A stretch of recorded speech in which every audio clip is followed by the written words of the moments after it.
kuri uyu wa kabiri tariki ya 14 z'ukwa 10. Intumwa za Repubulika ya Demokarasi ya Kongo n'abarwanyi b'umutwe wa M23 bashyize umukono ku masezerano abonwa nk'intambwe y'ingenzi iganisha kurangiza imirwano mu burasirazuba bw'igihugu. Mu Rwanda hasubukuwe urubanza rw'ubujurire rwa Beatrice Munyenyezi woherejwe mu Rwanda na Leta Zunze Ubumwe za Amerika kuburanishwa ku byaha bya jenoside yahamijwe.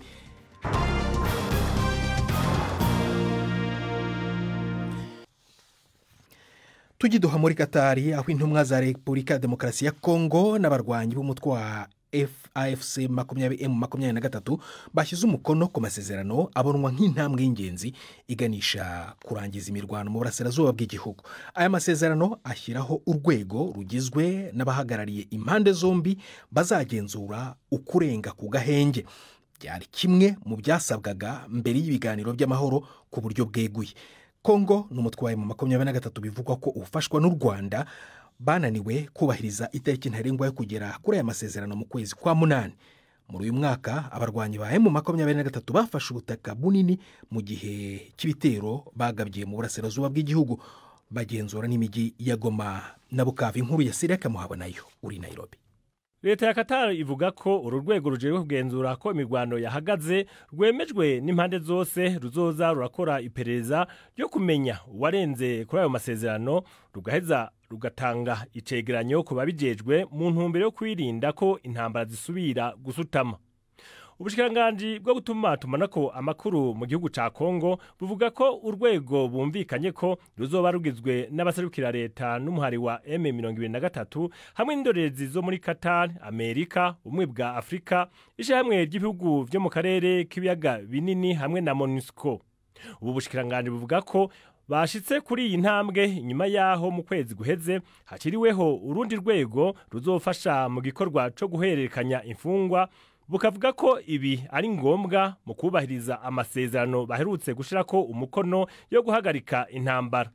Leta ya Kongo ivuga ko mu kwemera ibi vyose ari kimenyetso cyuko ishaka ko intambara zihagarara, abanyagihugu bakagira umutekano, hanyuma hategurwe ibisabwa byose kugira haboneke amasezerano y'amahoro ntabanduka. Qatar ivuga ko gushiraho uru rwego rwumvikanye ko uyu munsi ari intambwe ikomeye iganisha ku mahoro arama. Amasezerano y'ibanze yari yashizwe ko umukono mu kwezi kw'indwi uyu mwaka yasaba impande zose guhagarika intambara, ariko gushika ubu ntiyari bwaje mu bikorwa kuko intambara ziracabica bigacika mu ntara za Kivu y'Epfo na Ruguru.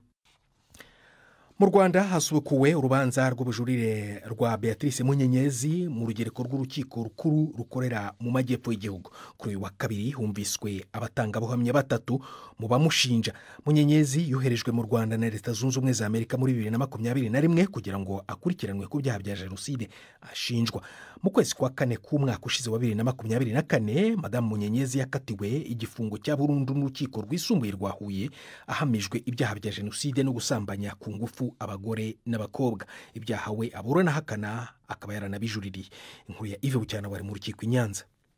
Mwiburanisha kuri uyu wa kabiri abatangabuhamya bashinja Munyenyezi bahawe andi mazina, amajwi yabo arahindurwa kandi batagaragara mu rukiko nk'uko babisabye ko bagomba kurindirwa umutekano ku mpungenge z'uko bashobora kugirirwa nabi bo cyangwa imiryango yabo. Umwe muri bo yabwiye urukiko ko yasambanyijwe ku ngufu ku mabwiriza yatanzwe na Beatrice Munyenyezi. Ibyo ngo byabereye mu cyumba cyangwa kave ya hoteli Ihuriro, ngo ahari bariyeri ikomeye yagenzurwaga na Beatrice Munyenyezi. Yavuze ko muri icyo cyumba harimo nk'abagore bagera kuri 40, nubwo atashoboye kumenya amazina ya buri umwe wese cyangwa ngo abona amasura kuko hatabonaga neza.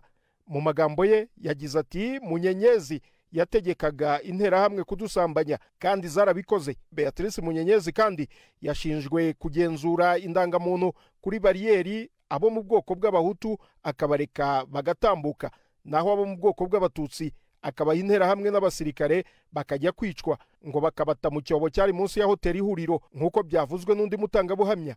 Abatangabuhamya bahaswe ibibazo n'urukiko ndetse n'abunganira Munyenyezi, urukiko rushaka kumenya uko Munyenyezi yitwaraga kuri bariyeri. Umwe mu batangabuhamya yavuze ko atigeze amubona n'imbunda, mu gihe abandi bavuze ko yari afite imbunda nini ingana na Kalashnikov kandi ko yambaraga ishati ya gisirikare asimburanya n'imyenda yambarwaga n'interahamwe.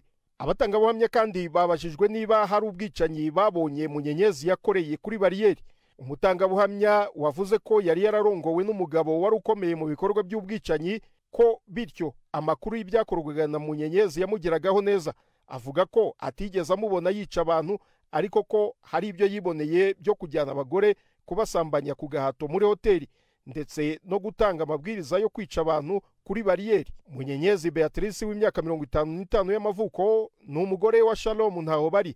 Uyu na nyina umubyara Pauline Nyiramasuhuko wari minisitiri w'umuryango, bombi bafungiye ibyaha bya jenoside, bahamijwe n'urukiko rwa Arusha. Urubanza ruracyakomeje humvwa abatangabuhamya bamushinja.